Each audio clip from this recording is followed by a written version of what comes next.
Hi, I'm Dr. Galen Eversole, and this is Dr. Elliot Dinetz.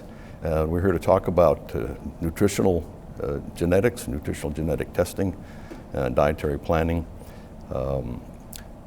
I'm giving a talk here at the AMMG on nutritional genomics, epigenetics, and dietary planning. A fairly long slide deck because I wanted my talk to be able to provide a lot of resources to the participants that they could go back to and have something to help them with their patients, particularly in the area of behavioral change, as well as in evaluating the validity of the information provided by a nutrigenomics company when they're trying to make a selection on whom to utilize. Part of the talk is also talks about DNA structure and function and epigenetics and the departure from the central dogma idea of just translation, transcription, protein development, to talk more about the epigenetic side of things and how genetic variation in single nucleotide polymorphisms can be utilized to look at a patient's risk and how the dietary factors play into that. From the nutrigenomic side, we're really talking about how nutritional elements impact genetic expression. From the nutrigenetics side, which is generally what nutrigenomic and nutrigenetic testing does, is to look at genetic variation and how that impacts on dietary habits, the kind of correlation between the two. And I know, Elliot, you've had some experience in your practice in working with helping patients understand their risk. You want to talk a little bit about what you do there?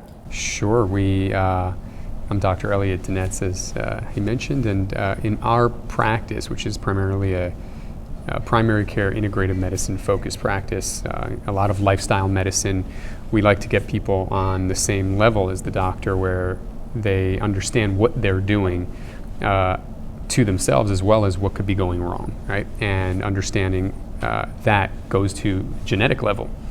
And when we look at certain pathways in their own bodies that may be, as he was describing, could be having single nucleotide polymorphisms, or SNPs as we call them, related to certain pathways, we can see an increased risk of disease. So examples of that are blood sugar processing, B12 pathways, the buildup of homocysteine through methylation defects, and we can see exactly what each patient necessarily needs to help optimize their health. And that can be obtained either through supplementation or nutrition.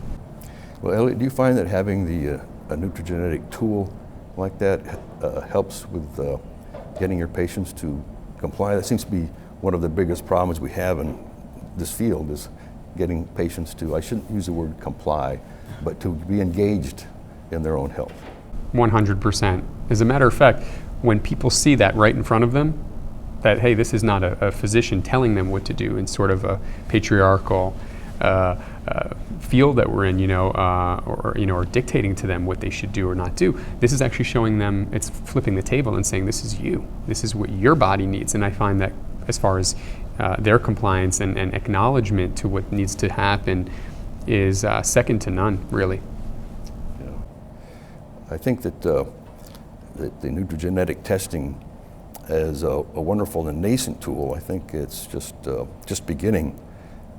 When we look at all of the processes that are going on in our DNA, both the 2% of our coding DNA, which is what most of these variants are looking at, and understanding that the large portion of our DNA is that sort of dark DNA area where is this really functional or not, that there's really a lot going on there in terms of epistasis, where it's gene-gene interaction, where it's microRNAs that actually affect whether a gene is transcribed or not, whether a spliceosome is effective and which proteins are actually produced from a given gene, because there are lots of options there. And DNA folding itself. We know about protein folding disorders, but DNA also engages in folding to bring certain factors that are hundreds of base pairs away back to impact the actual initiation complex and the promotion of genetic expression. So what we tend to look at with a lot of the nucleogenetic testing are very specific, what we call candidate genes that have certain variants that increase a person's risk. But I think we have to realize that it's just one tool of an expanding universe of investigation into DNA and the interplay between nutrition and as well as exercise. But that there's a whole other, it's very important that we treat the whole patient, and that's what you're involved in doing with your type of a practice in terms of also looking at things like exercise, sleep. You know the entire patient, which brings up one of the issues I'm pointing out is that we have to, I think, look carefully at whether we go with direct-to-consumer testing or direct-to-provider testing. I think that the direct-to-provider testing that's provided by some of these companies, I think is more beneficial and helps more with patient engagement because you as a doctor, you know the patient. So, and there are companies out there that market directly to the consumer and they throw out a lot of different variants, a lot of data, but not a lot of information for the patient. So does that kind of fit with what you're doing with your practice in terms of the totality? Absolutely. I think that one of the biggest concerns we as doctors have are the unnecessary fear and anxiety-provoking behaviors from direct to consumer because they don't know how to interpret it necessarily, or interpret it incorrectly, or think that is gospel for what's going to go on in their body, and not understanding the person, as you mentioned, as a whole picture, which physicians are trained to do. This could be dangerous. That's one thing that I think, or useless. It really depends how you want to look at it. But it's certainly a very useful tool in certain areas. Like you said, we're in the infancy of understanding all of this, and by understanding lifestyle to protein folding and the epigenetics of knowing your genetics is so lifestyle dependent that adds a whole nother layer to it, and that needs to be discussed. Okay, well I really appreciate your engaging with me on this topic, very interesting topic, and I think it's going to be an area of exploding knowledge that's going to help us significantly benefit our patients in terms of having actionable risk reduction strategies for our patients. You have anything else to add, Elliot?